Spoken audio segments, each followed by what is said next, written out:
Right, ఇక గాంధీ భవన్లో మంత్రులు మాట్లాడుతున్నారు, లైవ్లో చూద్దాం.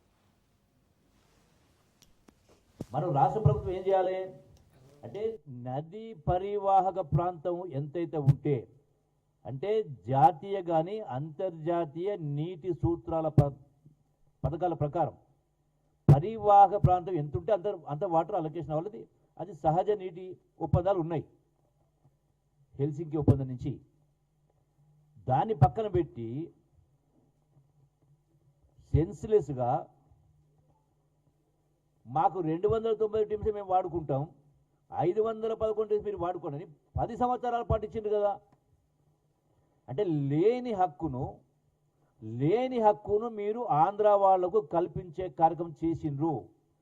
ఆ రోజు నుంచి ఈనాటి వరకు మీరు ఈ 10 సంవత్సరాల కాలం ఇదే మన రైట్ కోసం 69.5% కోసం మనం ఫైట్ చేయకుండా 39కే మీరు ఒప్పందాలు చేసుకున్నారు.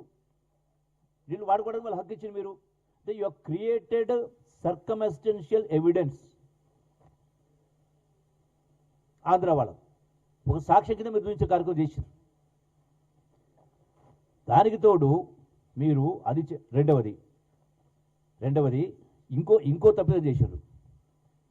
ఈ ప్రాజెక్ట్ కోసం 45 టీఎంసీలు మైనర్ ఇరిగేషన్ సేవింగ్స్ ద్వారా మేము దీన్ని పాలమూరు వాడుకుంటామన్నాడు. మైనర్ ఇరిగేషన్ తెలంగాణకు సంబంధించిన మైనర్ ఇరిగేషన్లో 45 టీఎంసీలు మాకు మిగులుతున్నాయని చూపిస్తే రేపు ట్రిబ్యునల్ ఆర్డర్లో కానీ కోర్టులలో కానీ మీకు 40 టీమ్స్ అదనంగా ఉంది కదా అని దాన్ని కట్ చేసే అవకాశం లేదా? మనం నష్టపోవా? అందుకే మీరు అసలు ఫస్ట్ ఎన్విరాన్మెంటల్ క్లియరెన్స్ తీసుకొని అసలు మీరు ప్రాజెక్టు ముందుకు తీసుకెళ్లే కార్యక్రమం చేసి ఉంటే మన నిధులతోటి, కేంద్ర ప్రభుత్వం నిధులు ఉన్నప్పుడు మనకు అన్ని క్లియరెన్స్ అవసరం, కేంద్ర ప్రభుత్వ నిధులు అవసరం లేనప్పుడు మనకు ఒక అవకాశం ఉండింది. దాని మీద జారబిడ్చే కార్యక్రమం చేశారు. మిగతా 45 టీం 90 టీమ్స్ అంటారో మిగతా 45 టీమ్స్లు ఏదో గోదావరి వాటర్ను పోలవరం ద్వారా వట్టిసీమకు సంబంధించి ఆంధ్ర రాష్ట్రం వాడుకుంటా ఉన్నప్పుడు ఏదైతే 80 టీమ్స్ మిగులుతూ ఉన్నాయో అందులో 40 టీమ్స్ తెలంగాణ వాటాని. అంటే మైనిగేషన్ 40 టీమ్స్ సేవింగు, అట్లాగే గోదావరి అడిషనల్గా అయితే మనకు సేవింగ్ వస్తూ ఉందో వట్టిసీమ ద్వారా వస్తుంది 40. ఈ 90 టీమ్స్ ద్వారా మాకు నీళ్ళు ఇవ్వడితే ఇది ఆల్రెడీ ఇప్పటికే ట్రిబ్యునల్ ఉంది. అంటే మీరు 10 సంవత్సరాల కాలం నేనేమంటా ఉన్నా, కేసీఆర్ గారు, కల్వకుంట్ల చంద్రశేఖర్ గారు మీరు మేధావులు కదా, మీరు 10 సంవత్సరాలు అధికారులు ఉన్నారు. అసలు కోర్టులకు ఎందుకు పోతారు?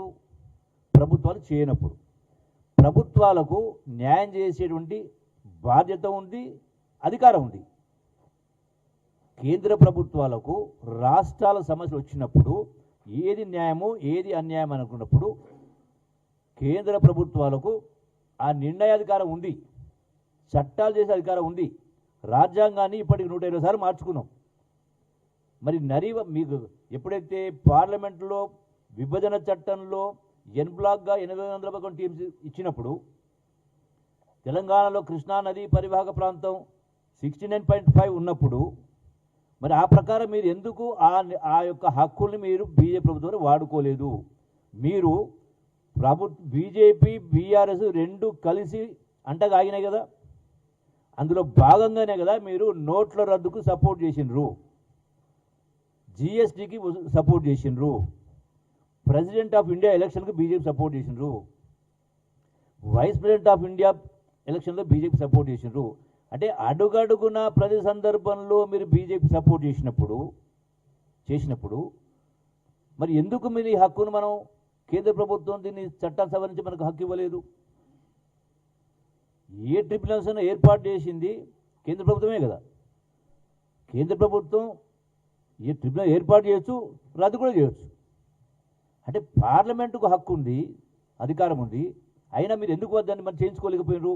మీరేదో గొప్పగా సాధించినట్టుగా 10 సంవత్సరాల ప్రభుత్వం ఈ కేసీఆర్ ఈ రోజున రేవంత్ రెడ్డి గారు 2 సంవత్సరాల ప్రభుత్వం చేయనట్టుగా దద్దమ్మలని మాట్లాడతారు. వీళ్ళు దద్దమ్మలు ఎవరు?